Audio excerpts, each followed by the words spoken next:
तुम खुद देखो, 40 वर्ष तक मनुष्य अपनी जिंदगी को सही जीता है। कितने साल? जम के बोलो जरा।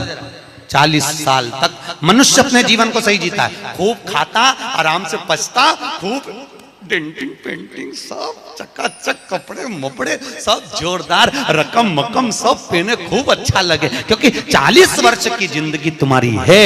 तो 40 साल तक मनुष्य अपने जीवन को सही जीता है। 40 के बाद किसकी लगी थी? जम के बोलो, गधे की।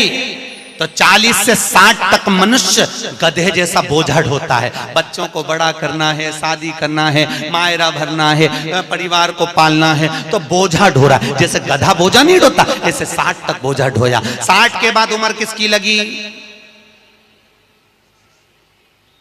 कुत्ता की।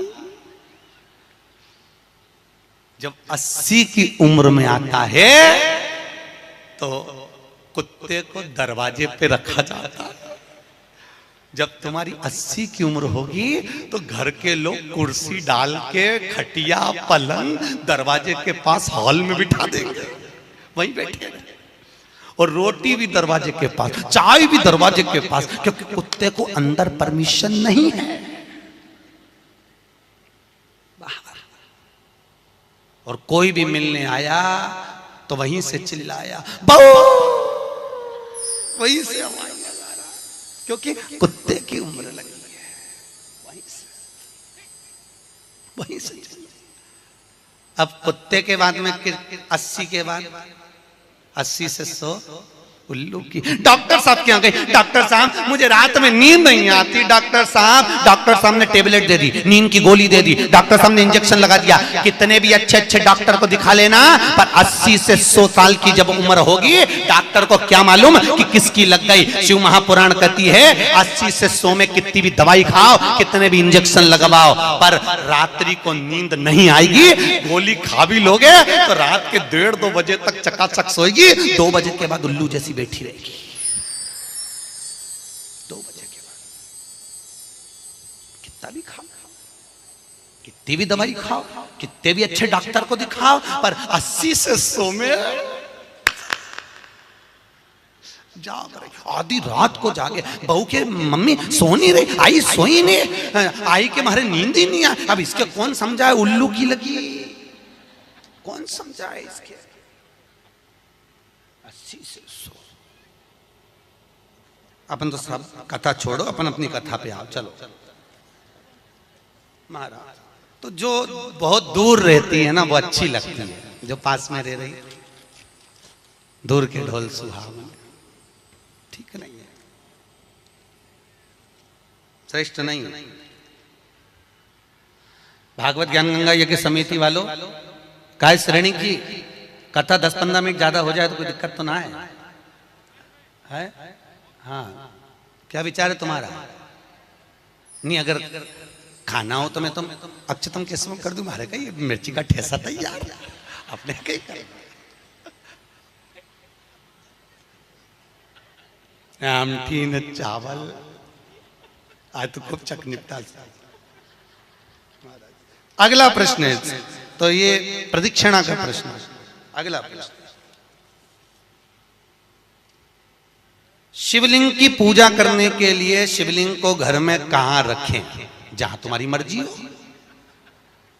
अब ये तो भगवान शंकर को पूजा घर में रखो ना, जहां पूजन होती है,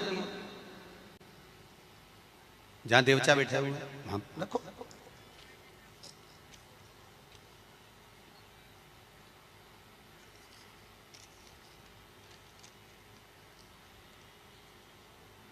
पीपल के पेड़ को सोमवती अमावस्या के दिन 108 फेरी क्यों लगाई जाती है? वाह, बहुत बढ़िया। हमने तो नहीं की लगाओ, अब तुम्हारा मन है 108 लगाने का। याद रखना, पीपल के वृक्ष की परिक्रमा करने से वैभव बढ़ता है, आंवले के वृक्ष की परिक्रमा करने से लक्ष्मी बढ़ती है। याद रखिए, तुलसी की परिक्रमा करने से सौभाग्य बढ़ता है। अब 108 मन का लगाओ, चाहे 208 लगाओ, 216 लगाओ, ये आपके ऊपर है। यहाँ आपका भाव होना चाहिए कि हम भगवान को कैसे रिझाएं। कैसे ऋचा? ये आपका भाव है। उसका फल क्या है? तो उसका फल वैभव प्राप्ति का है, धन प्राप्ति का, यश प्राप्ति का। आप चित्त नहीं लगा।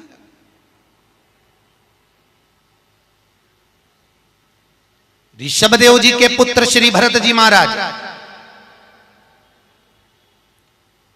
अपनी योनि से छूटे तो हिरण की योनि में गए। हिरण की योनि पाने के बाद श्री ऋषभदेव जी के पुत्र जो भरत जी थे, हिरण की योनि में आने के बाद में, हिरण की योनि पाने के बाद भरत जी को लगा कि मैं इस हिरण की योनि में पड़ गया हूं, इससे मुक्ति कैसे मिलेगी? तो हिरण की योनि में आने के बाद भरत जी महाराज पीपल के वृक्ष के नीचे जो संत बैठे हुए थे उनकी 108 परिक्रमा करते थे हिरण की योनि में। तो हिरण की योनि के 108 परिक्रमा कर रहे थे। उस दिन थी सोमती अमावस्या का दिन, जिस दिन हिरण की योनि से परिक्रमा करते करते भरत जी महाराज छूट गए थे और वापिस मनुष्य की योनि में आ गए थे। ये 108 परिक्रमा का फल है। ऋषभ जी के पुत्र हिरण की योनि से छूटकर परमात्मा की भक्ति को मनुष्य देह मिल गए। शायद हो सकता है हम मानव की देह में हैं और मनुष्य की देह में आकर अगर हम भगवान की 108 परिक्रमा लगाते हैं, हम भगवान का भजन करते हैं, 108 परिक्रमा के अंतर्गत हम डूबे रहते हैं, तो हो सकता है मनुष्य की योनि से छूटकर हम देव योनि में चले जाए, भगवान की परास प्राप्त हो जाए। मां तो शास्त्र कह रहा है, अंजना माता गौतम बाबा से कहने पर शंकर की आराधना कर रही है। और आराधना करी माता अंजना ने, शिव जी की आराधना करी, शंकर की जब आराधना करी, शंकर का अभिषेक करा, भगवान भूत भावन प्रसन्न हो गए और शंकर भगवान ने उसी समय माता अंजना को वर प्रदान करा, तो चिंता मत कर तेरे घर में पुत्र होगा।